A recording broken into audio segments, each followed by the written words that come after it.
के ऊपर कि जो हमने ये फास्टिंग में हम रख रहे हैं कि हमें प्रभु के पास आना कैसे है, हमें फास्टिंग कैसे करनी है, हमें प्रार्थना में कौन से विषय रखने हैं। उसी बेस पर हम आज जो बात है हम वो करेंगे कि धन्यवाद के टॉपिक के ऊपर। हालेलुया।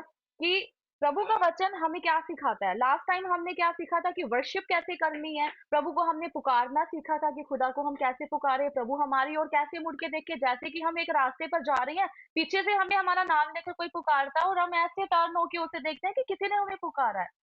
हालेलुया। हमें हमने सीखा था पिछले समय में कि हमने प्रभु को कैसे पुकारना है, कि प्रभु भी ऐसे मुड़कर देखे कि यार किसने मुझे पुकारा है। हालेलुया। फिर हमने सीखा कि हमने वर्शिप के द्वारा हम खुदा को कैसे अट्रैक्ट कर सकते हैं, वर्शिप के द्वारा हम खुदा को कैसे अपने पास खींच सकते हैं। अगर जैसे देखें कि आप बड़े-बड़े सिंगरों को सुनने के लिए लोग जाते हैं, संसारिक गानों को सुनने के लिए लोग जाते हैं, इधर से उधर होते हैं, टिकट भी ले लेते हैं, एडवांस वहाँ पहुँच जाते हैं। इतनी भीड़ में भी वो उन्हें सुनने के लिए पहुँच जाते हैं। और हमने हमने तो खुदा के लिए गाना है, खुदा के लिए हमने वर्शिप करनी है। इसके लिए कोई हमें टिकट लेने की ज़रूरत नहीं है, कहीं भीड़ में जाने की ज़रूरत नहीं है। बंद कमरे में भी आप उसके लिए नाचो, गाओ तो वो आपकी प्रार्थना को सुनेगा। हालेलुया। और अब आज हम जो प्रार्थना कर रहे हैं, आज हम जो सीखेंगे वो ये हम सीखेंगे कि हमने धन्यवाद के द्वारा प्रभु को कैसे अपनी ओर अट्रैक्ट करना है। क्या आप सब एग्री हैं? आप सब रेडी हैं सीखने के लिए? यहाँ मैं एक वचन आपके सामने शेयर करना चाहूंगी। वचन ये बताता है फिलिपियों 4 उसकी 6 आयत जब हम पढ़ते हैं वहां पे लिखे किसी बात की चिंता मत करो, परंतु हर बात में तुम्हारे निवेदन प्रार्थना और विनती के द्वारा धन्यवाद के साथ परमेश्वर के सम्मुख उपस्थित किए जाएं। हालेलुया। प्रभु का वचन क्या कहता है कि किसी बात की चिंता मत करो। आज चिंता होती क्या है? क्या होती है चिंता? हमारे घर परिवार के लिए, बच्चों के लिए, क्या खाएंगे, क्या पिएंगे, क्या पहनेंगे, आना जाना कैसे है, घर का रेंट कैसे पे करना है, घर की ये जो जिम्मेवारियां उसको कैसे हमने निभाना है, कौन करेगा हमारा, कौन हमें पूछेगा, कैसे हम अपने घर के जो कारोबार है उसको कैसे चलाएंगे। हमारी तो यही चिंता होती है। लेकिन खुदा क्या कहता है कि किसी बात की चिंता मत को तो करो। हो सकता है आपके प्रेयर रिक्वेस्ट ये हो कि हमारे घर का फैमिली मेंबर नहीं बदल रहा, वो कलेश करता है, वो गुस्से में रहता है, 24 घंटे वो नशा करके पड़ा रहता है ना। अलग अलग डिफरेंट रीति से हमारी चिंता हो सकती है और हमें नहीं पता कि प्रार्थना कैसे करनी है। कई बार ना हम इतने कंफ्यूज हो जाते हैं, चारों दिशाओं से ना प्रॉब्लम से आ जाती है, इधर से भी प्रॉब्लम, उधर से भी, इधर से भी। हम इतने कंफ्यूज हो जाते हैं कि हमें समझ में नहीं आती कि प्रभु हम कौन सा प्रार्थना करें, किस विषय पर प्रार्थना करें। कई बार हमें लगता है कि अरे हम प्रार्थना कैसे करें, ये भी प्रॉब्लम है, वो भी प्रॉब्लम है, हम थक से जाते हैं, हमारा दिल ही नहीं करता कि प्रार्थना करें। क्योंकि हमें कई बार समझ में नहीं आता है कि किस विषय पर प्रार्थना होनी चाहिए। लेकिन खुदा क्या कहता है, प्रभु का वचन आज हमें ये सिखा रहा है कि किसी बात की चिंता मत कर, बल्कि जो तुझे मांगना है ना बस धन्यवाद करके मांगती जा। हालेलुया। कैसे मांगना है हमें, ये नहीं कहना कि प्रभु रेंट नहीं पे हो रहा, आप रेंट का इंतजाम कर दीजिए। मेरे बच्चे की फीस नहीं पे हो रही, प्रभु उसका इंतजाम कर दीजिए।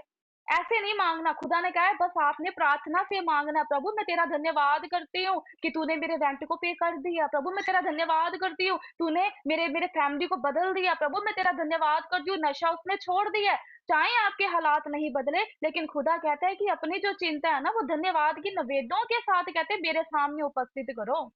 हालेलुया। आज हम प्रभु के सामने कैसे जाते हैं, एक बड़ी सी लंबी सी लिस्ट लेकर जाते हैं, खुदा ये कर दे, वो कर दे, ऐसे कर दे, ऐसे कर दे, है ना। वचन भी पढ़ लेंगे, लेकिन कंफ्यूजन भी हमारे दिमाग में चलती रहती है। लेकिन खुदा क्या कहता है, ये सारी प्रार्थनाओं का ना एक निचोड़ है, सिर्फ ये वचन। जब आपको कोई कोई प्रार्थना करने का आपको मन नहीं कर रहा ना, चारों दिशाओं से आपको प्रॉब्लम नजर आ रही है, तो सिर्फ आप इसी वचन को याद कर लो।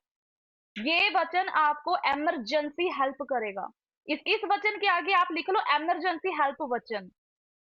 इमरजेंसी वचन। यस मैं रिपीट करती हूँ।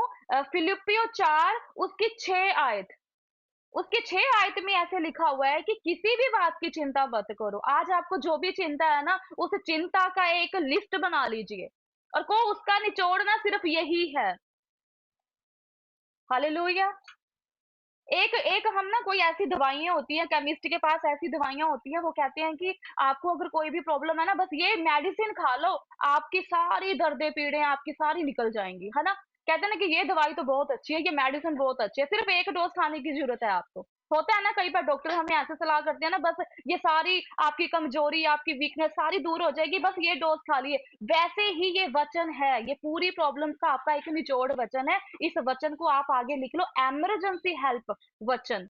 जब आपको कई बार हमें ऐसी डिस्टर्बेंस आती है ना कि हमें वचन भी भूल जाते हैं, कई बार पास्टर्स का फोन भी नहीं लगता, ऐसे हम कई बार परीक्षा में फंस जाते हैं, तो ये वचन आपको उस जगह पर आपको हेल्प करेगा।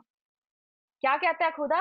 जो भी चिंता आपकी उस टाइम पर आपकी जो भी चिंता है, खुदा कहता है किसी बात की चिंता मत कर, परंतु हर एक बात में, किसमें? हर एक बात, जो चिंता आपको अभी इसी वक्त सता रही है, जो चिंता आपको कल सता रही थी, हालेलुया, जो चिंता हो सकता है आपको आने वाले टाइम में आपको आपको पड़ने वाली है, खुदा क्या कह रहा है कि किसी भी बात की चिंता मत कर, बस हर बात में तुम्हारी निवेदन, प्रार्थना और विनती के द्वारा धन्यवाद के साथ परमेश्वर के सामने आना है हमें। आपको जो भी चाहिए ना, आने वाले फ्यूचर में आपको जो भी मांग है, मांगो। ये नहीं है कि रुकना है कि नहीं प्रभु, अब क्या इसका मतलब क्या है कि हमने लिस्ट नहीं लेके आनी प्रभु के सामने, हमने मांगना ही नहीं है। प्रभु तो कहता है मांगो तो दिया जाएगा। मांगो, पर किस ढंग से मांगना है? प्रार्थना के द्वारा। खुदा तेरा धन्यवाद मेरा हस्बैंड चेंज हो गया, खुदा तेरा धन्यवाद मेरा परिवार चेंज हो गए हैं। आपकी जो भी चिंता है, धन्यवाद के साथ उसके सामने रखो। हालेलुया। क्या आपको समझ में आया कि ये वचन